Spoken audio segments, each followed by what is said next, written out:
Yani öncelikle kadın her zaman el üstünde tutulması gereken bir şeydir. Kadınlar rakam değil, sayı değil. Her gün öldürülüyoruz ve sayılarımız düşmemesi gerekiyorken, dünyanın kurucusu gibi davranması gerekirken biz her gün ölüyoruz. Erkeklerin de zihniyetin değişmesi, sistemimizin değişmesiyle birlikte kadınlarımızın ölüm sayısı düşürüleceğini düşünüyorum.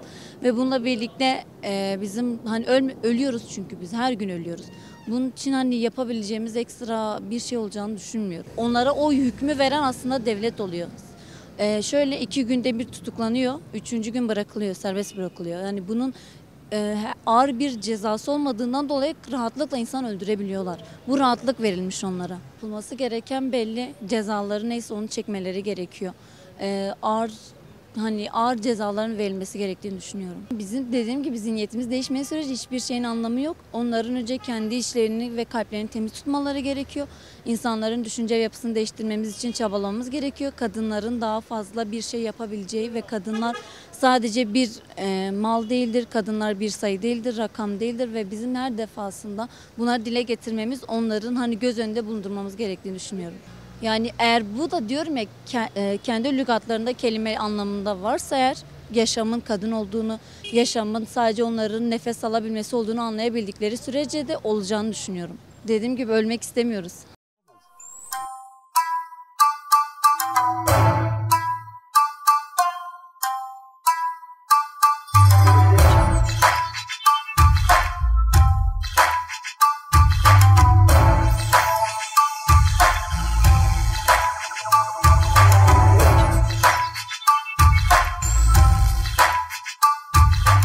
Ben çok böyle iyi düşünmüyorum çünkü bu gün geçtikçe artıyor.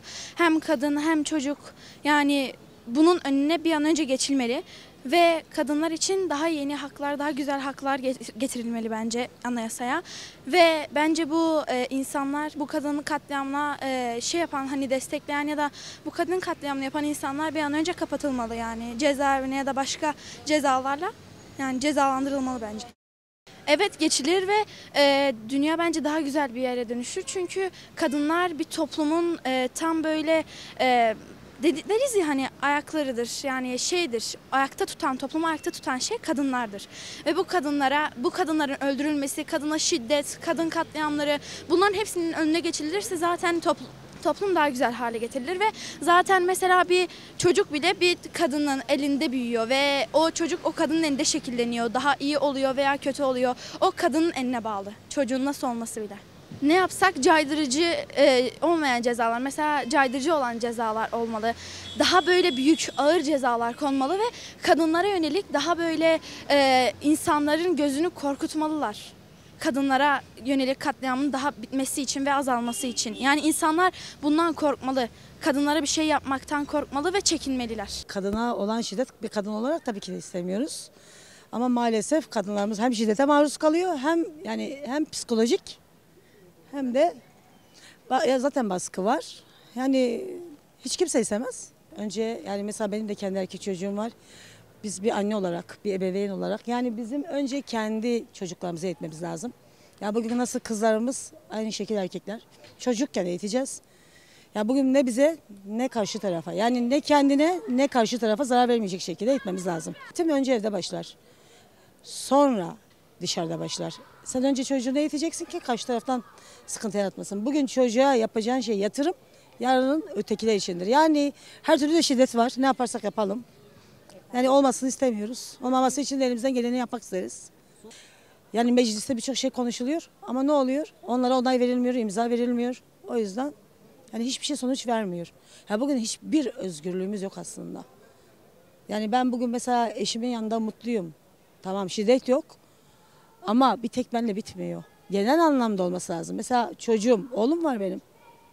Yani oğlumun da mesela bir babası gibi olmasını isterim. Ama topluma bakınca da yok böyle ya, yok. Yani maalesef çok şiddet var. Her türlü var, yani psikolojik ya da öbür türlü fark etmiyor yani. Bugün sözlü konuşmak bile benim için bir yani şiddettir. Şiddetin her türlüsü karşısı. Yani karşı tarafın bir mimiği bile bence eğer karşı tarafı rahatsız ediyorsa o bile benim için bir şiddettir.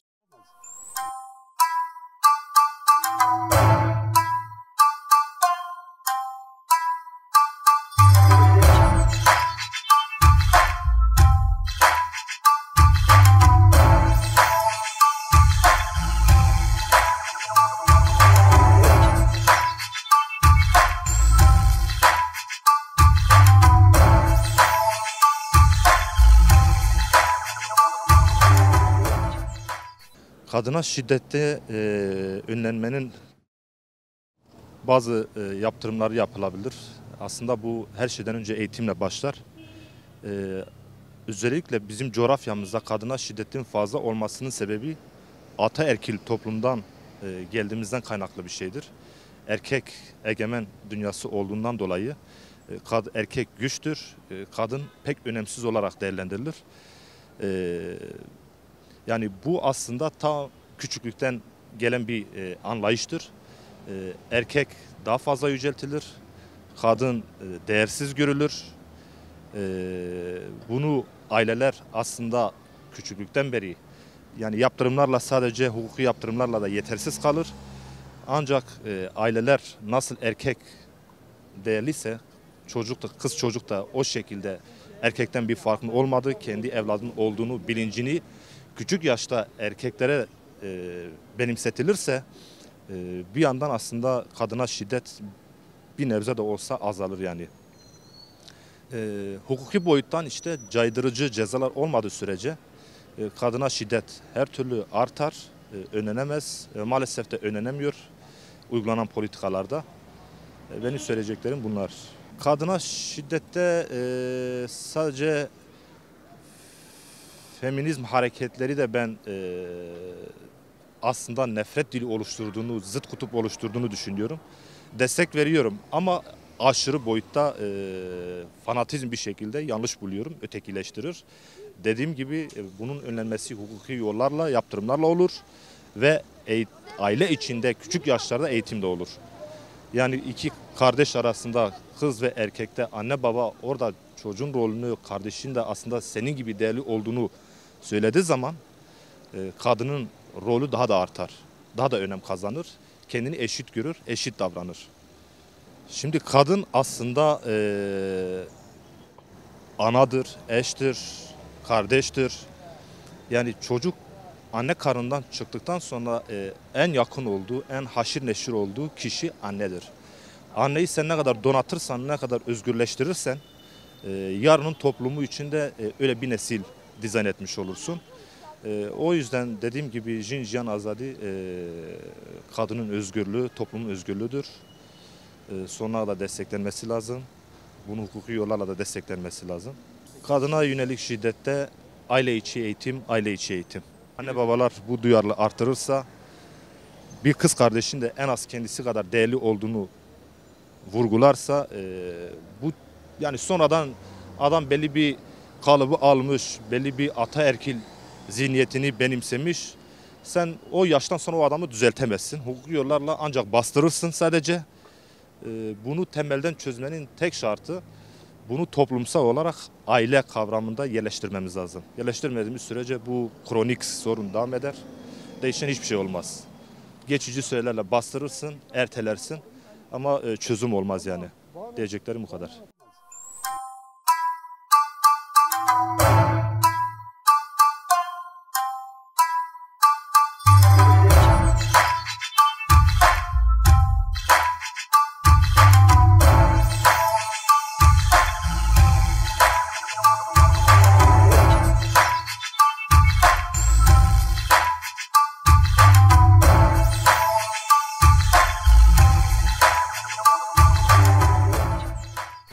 Çeşitli sistemler, çeşitli devletler, aygıtlar bu köleleşmeyi bilinçli olarak yapmışlardır.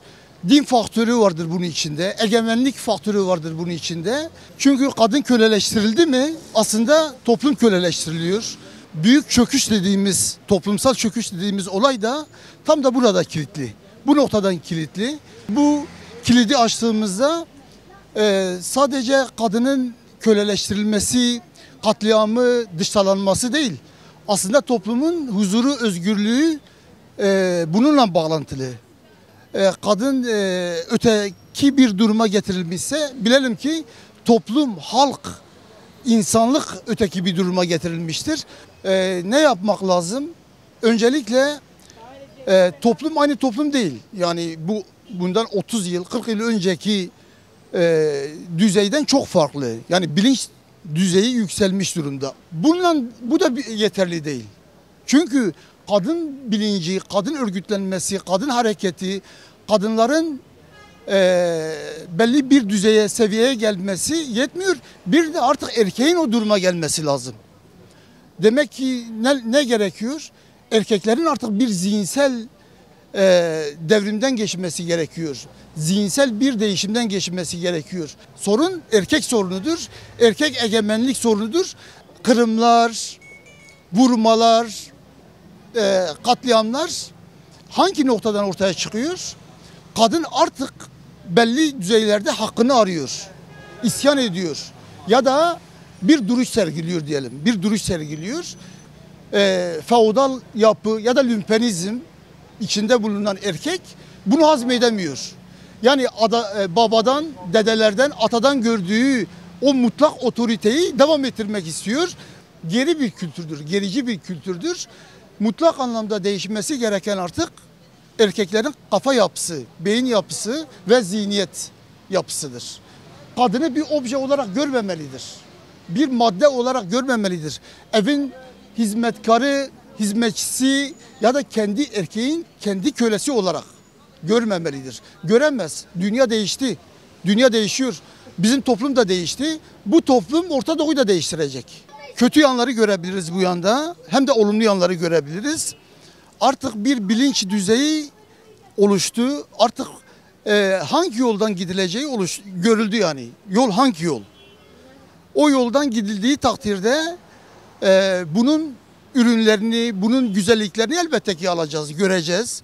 Ama bir de bardağın boş tarafı var. Halen sorun devam ediyor ve bu sorun kolay kolay bitecek sorun değil. Azimli, kararlı, örgütlü, mutlak anlamda eğitsel yaklaşılması gerekiyor.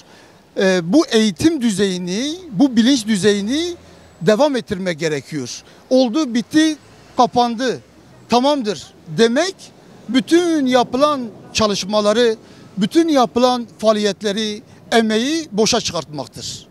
Boşa çıkartmamak için herkes el birliğiyle hareket etmelidir diyorum.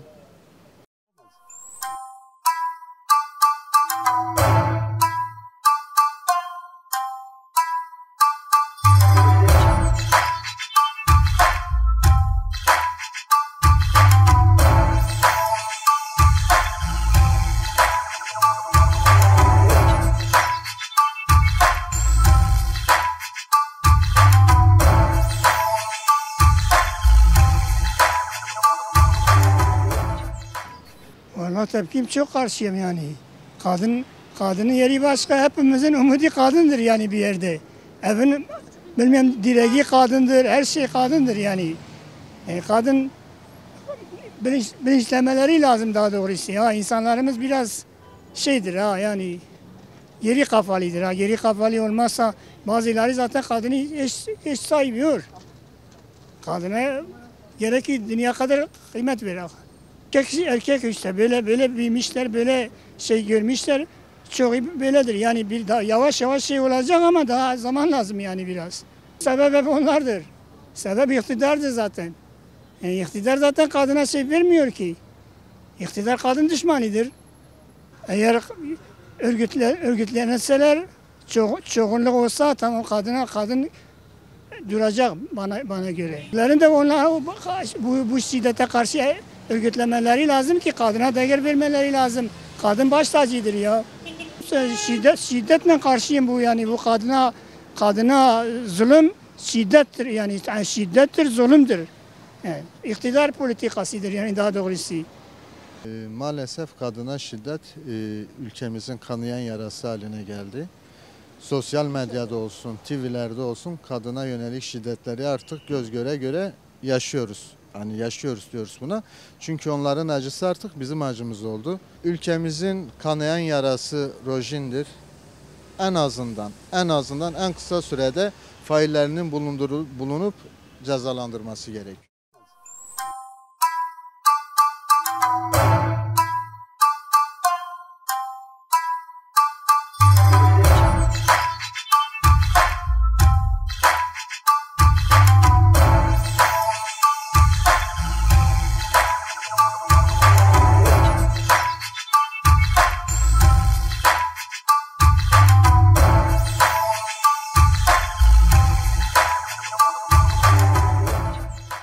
Yani tepki olarak verebileceğimiz durum şöyle ki her gün artıyor bu.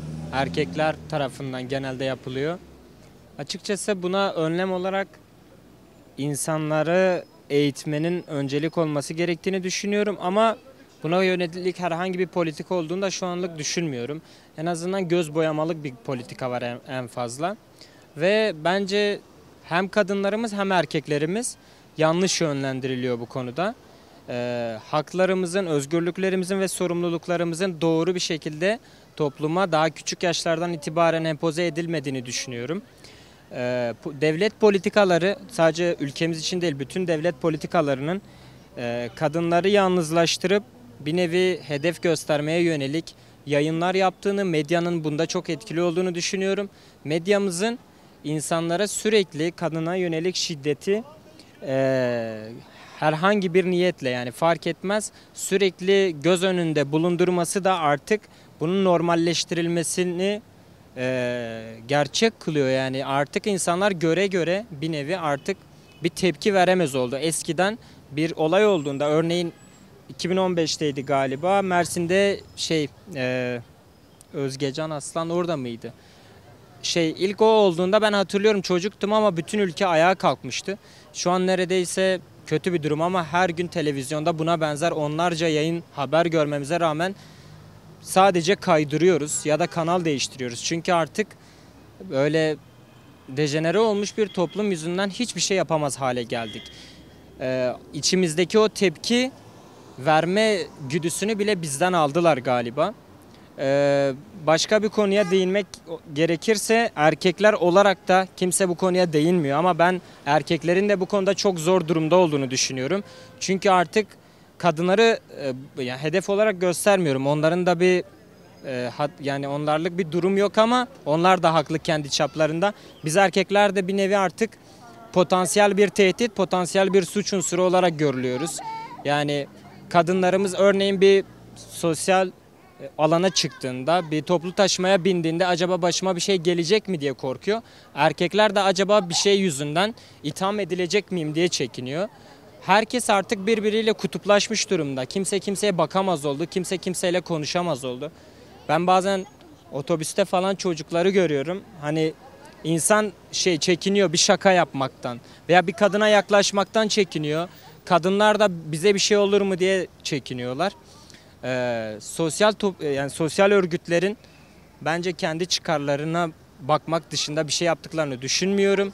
Sadece öyle üstten emirler vererek veya kendilerince tavsiyeler vererek düzeltilecek bir durum değil ve ayrıca yasalarımızın da pek iş görür bir durumda olduğunu düşünmüyorum. Hem ceza hukukumuz hem de diğer konularda yasalarımızın erkekleri hedef, yani erkekleri suçlu ve kadınları da sürekli hedef noktasına çektiğini düşünüyorum. Buna yönelik yasa düzenlemeleri getirilmesi gerektiğini düşünüyorum ve bana göre, yani ben tıp okuyorum, onun için biraz hakimim bu konuya. En azından evrimsel psikolojiye uygun bir toplum, bir yasa düzenlemeleri yapılması gerekiyor. Bu hem kadınlarımız hem erkeklerimiz için daha iyi olacağını düşünüyorum. Toplumumuzun uyduğu, maruz kaldığı yasaların insan yapısına çok da uygun olmadığını düşünüyorum. Özellikle bazı noktalarda. Çünkü açık, yani zarar görücü durumlar oluşuyorsa bunu biraz daha kendi yönetimimize, yönetim biçimlerimize bakmamız gerekiyor. Ve bunun sadece şu anki hükümetle alakalı bir şey olduğunu düşünmüyorum. 100 yıldır ülkemizde ve hatta gelişmiş olduğunu söylediğimiz ülkelerde de durumlar aynı. En gelişmiş olarak tanımladığımız, en ileri ülkeler olarak düşündüğümüz Amerika'yı bile dahil etmiyorum. İskandinav ülkelerinde bile tecavüz oranları, kadına şiddet oranları dünyada neredeyse zirvede. Orada bile böyleyse bence artık biraz yönetim biçimlerimize, yönetimdeki sıkıntılara da odaklanmak gerek. Bu kadar. Teşekkür ederim.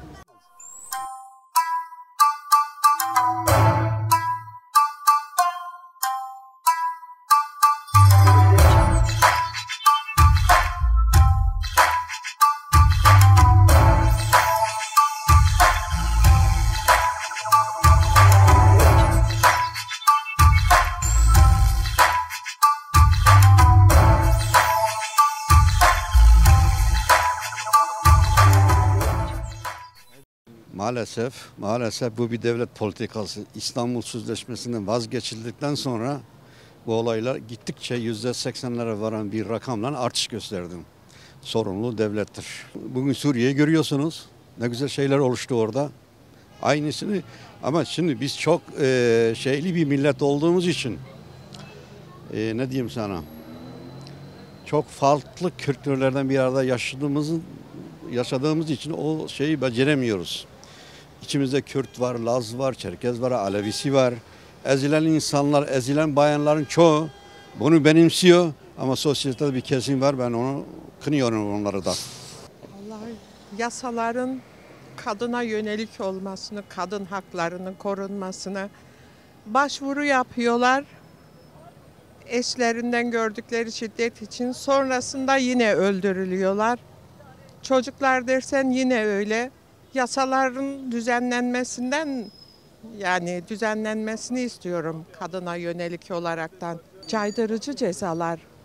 Yani yasaların düzenlenmesini derken caydırıcı cezalar konulmasını istiyorum. Yani 2-3 ay yatıp da çıkıp tekrar daha kötüsü olacaksa demek ki caydırıcı ceza yok. Ne kadar çoğalırsa ses, o kadar yüksek çıkarsa, hani derler ya acılar paylaştıkça azalır diye. O kadar önemli bence. Erkeklere çok görev düşüyor burada. Erkekler bir kenara çekilmeyecek. Onlar da destekleyecekler. Sonuçta onlar da bir annenin evladı değil mi? Özellikle aileleri ben düşünüyorum. Aileler çocuklarını yetiştirirken sen erkeksin. Sen her şeyi yaparsın. Bu kadındır, bu kızdır. Sana yasak ama abin erkektir, kardeşin erkektir. Öyle yetiştirilmeyecek. Doğayı sevdirecekler, insanı sevdirecekler, hayvanı, çiçeği sevdirecekler. Ya insanı sevmeyen birisi hayvanı sever mi? Hayvanlar da aynı zulmü görüyor. Sevgisiz büyüdükleri için çocuklarına sevgi verecekler, sevgiyi öğretecekler. Sevmenin bir emek olduğunu öğretecekler.